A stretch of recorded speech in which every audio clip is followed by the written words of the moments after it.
किसी ने बड़ी ही खूबसूरती से कहा कि यदि आपका परिवार आपके लिए एटीएम कार्ड बन सकता है तो आप आधार कार्ड तो बन ही सकते हो। हाँ फ्रांस, मैं हूँ आपके साथ एक ही मीरा। चलो आज कुछ नया सुनते हैं। तो एक बार क्या होता है कि एक परिवार होता है, बिल्कुल छोटा परिवार होता है। घर में एक बेटा और माता और पिता।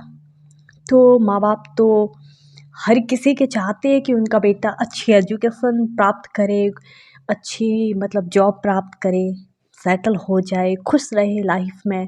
क्योंकि हर माँ बाप चाहते हैं कि जो दुख कष्ट हमने देखे है अपनी ज़िंदगी को लेकर वो हमारे बच्चे नहीं देखे। हर कोई यही चाहता है। तो वो माँ बाप भी अपने बच्चे को अच्छी एजुकेशन देना चाहते थे। जब हायर एजुकेशन देने के लिए विदेश भेज दिया तो वो बेटा बाहर चला जाता है पढ़ाई करने के लिए। तो उसकी माँ होती है, उसका क्या होता है, बेटे के जाने के बाद दुखी तो होती है, लेकिन माँ बाप दोनों अकेले रहते हैं।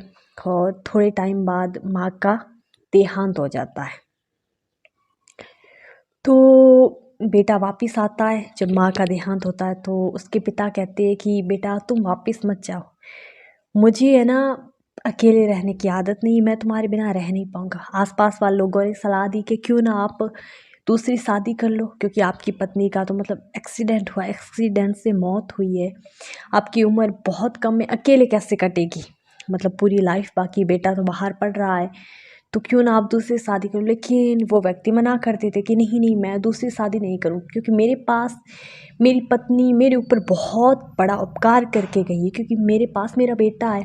तो बेटे से कहा तो बेटा वहीं पे रह जाता है, अच्छी पढ़ाई वहीं पे करता है, इंडिया से पढ़ाई करता है, अच्छी नौकरी लग जाती है। और पिता के भी बहुत बड़ी कंपनी थी। तो धीरे धीरे टाइम बीता तो पिता एक दिन कहते कि बेटा तुम्हारी पढ़ाई पूरी हो गई, तुम अच्छी मतलब जॉब में भी लग गए हो, तो क्यों ना तुम शादी कर लो। तो ये मुराद भी पूरी हो गई, बेटे की शादी हो जाती है और लाइफ बहुत अच्छी चल रही थी। तो एक दिन क्या होता है कि नाश्ते की टेबल पर पिता कहते कि बहू जरा थोड़ा दही हो तो लाना। तो बहू जाती है अंदर और फिर आकर कहती कि पापा जी दही तो है ही नहीं। पिताजी रोटी खा के उठ जाते हैं। उसके बाद उनका बेटा आता है, वो रोटी खाता है तो बहू अंदर से जाकर दही ला कर देती है। तो उस बेटे को हैरानी होती, कहता कुछ नहीं है कि जब भाई पापा ने मांगा दही तब था नहीं, लेकिन अब एक कटोरी में दही आ गए, वो कहाँ से आया पता नहीं। बेटा चुपचाप खाना खाकर निकल जाता है और अपने पापा को फ़ोन करता है कि पापा आप कहाँ हो। तो पापा कहते कि बेटा मैं कंपनी में हूँ, क्यों क्या हुआ। तो नहीं पापा आप कोर्ट चलिए, मुझे आपकी शादी करवानी है। तो बेटा तुम पागल तो नहीं हो गए, मेरे पास अच्छा बेटा है, बहू है और पोते पोतियाँ हो जाएंगी, फिर शादी नहीं करनी, तुम पागल तो वो बेटा कहता है नहीं पापा, मैं न तो मेरे लिए माँ ढूंढने जा रहा हूँ, न ही आपके लिए पत्नी, मैं तो बस आपके दही के लिए दही का इंतजाम करने जा रहा हूँ। तो फिर पिता की शादी करवा दी और बेटा वो घर छोड़ देता, क्योंकि वो पिता का था। और उसी पिता की कंपनी जो बेटे के नाम थी, उस कंपनी में एक छोटे से एम्प्लॉय की जॉब करने लग जाता है और अपनी पत्नी को दूसरे घर ले जाता है, किराए से रहता है, क्योंकि वो अपनी पत्नी को एहसास दिलाना चाहता था कि इस दही की कीमत क्या है, कि वो दही जो मेरे लिए अवेलेबल था, मेरे पिता के लिए नहीं, उस दही की कीमत क्या। ये छोटी सी कहानी हमें क्या सिखाती, बहुत कुछ। हमारी लाइफ में ऐसा होता है कि माँ बाप अपने बच्चों को पढ़ाते हैं, किसी के 2 बच्चे होते, 4 होते, जितने होते सबको पढ़ाते, बहुत अच्छी एजुकेशन जितनी। अब कोई परिवार गरीब है तो वो चाहेगा कि मेरा बेटा पढ़े, सरकारी स्कूल में एडमिशन करवाते हैं। और जिनके पास बहुत पैसे हैं वो अच्छी एजुकेशन देने की कोशिश करते, जैसे प्राइवेट स्कूल में पढ़ते हैं। जितने भी लगभग जो कर्मचारी है जिनके पास पैसे, सबके बच्चे प्राइवेट स्कूल में पढ़ते हैं। तो हर कोई अपनी तरफ से जितना हर पिता कर सकता है वो एजुकेशन देने की कोशिश करते हैं। तो बच्चे एजुकेशन मिलती है, कामयाब हो जाते हैं।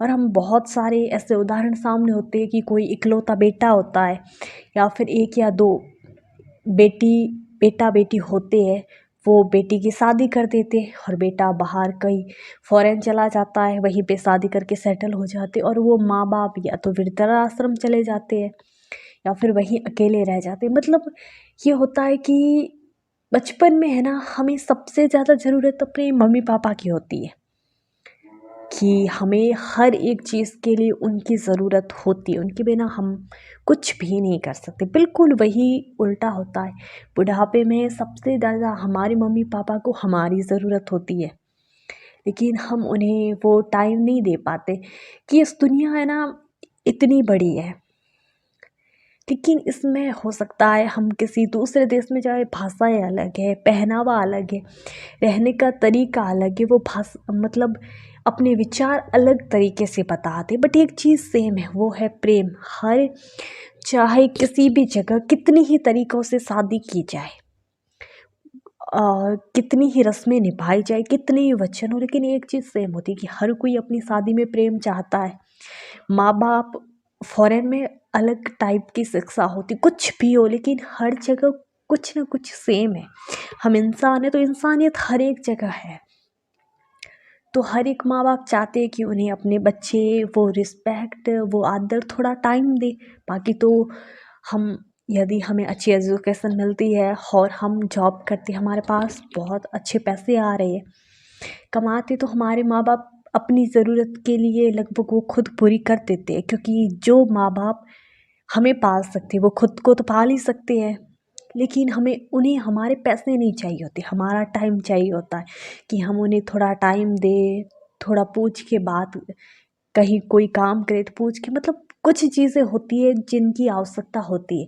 और ये कहते हैं ना लोग कि दुनिया मतलब ये है, स्वार्थी है, तो कुछ चीज़ें जैसे स्वार्थ मतलब होना भी ज़रूरी है, क्योंकि ये स्वार्थ होता है वो जोड़े रखता है। जैसे हम परिवार में रहते हैं तो हर एक रिश्ता स्वार्थ से ही बंधा है कि हर किसी को एक दूसरे की आवश्यकता है, लेकिन ये स्वार्थ, थोड़ा सा स्वार्थ, ज़्यादा नहीं, थोड़ा स्वार्थ ही तो परिवार को बांधे रखता है। पहले जैसे संयुक्त परिवार होते थे तो हर घर का हर एक सदस्य पूरे परिवार के बारे में सोचता है।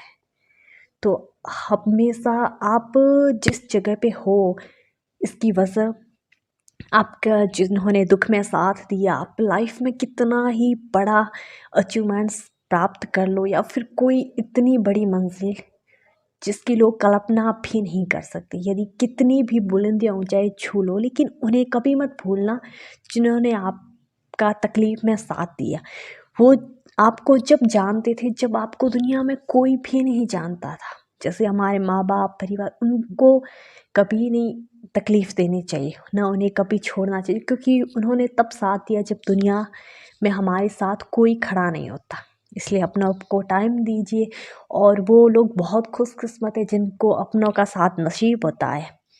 और बिना स्वार्थ का तो एक रिश्ता होता है दोस्ती, बहुत खुशकिस्मत होते हैं जिनके पास बहुत सारे दोस्त होते हैं, आई मीन अच्छे दोस्त होते हैं, अच्छे दोस्त होते हैं, अच्छे गाइड करने वाले होते हैं, अच्छा परिवार होता है, सब कुछ अच्छा मिलता है। वैसे सबसे ज़्यादा ज़रूरी होता है कि हम खुद अच्छे हो, तब हमें सारे अच्छे ही मिलते हैं। और कभी कभी लाइफ में कुछ बुरे लोग मिलते हैं, उनका मिलना भी ज़रूरी होता है, क्योंकि बुरे लोग ही हमें सिखाते हैं कि किस पर भरोसा करना चाहिए, किन लोगों से दोस्ती करनी चाहिए। बहुत लाइफ में जो भी होता है वो अच्छे के लिए होता है। और मैं फिर वही कहूँगी जो मैं अक्सर कहा करती हूँ कि महान लोग अच्छा ही काम नहीं करते, बल्कि वो जो भी करते उससे अच्छा बना लेते। हाँ, ये सच है कि एक इंसान दुनिया को नहीं बदल सकता, लेकिन ये बात भी इतनी ही सच है कि इस दुनिया को बदलने की शुरुआत करने वाला हमेशा एक इंसान होता है। You are best, you can do it, और you are very very special. Thank you so much.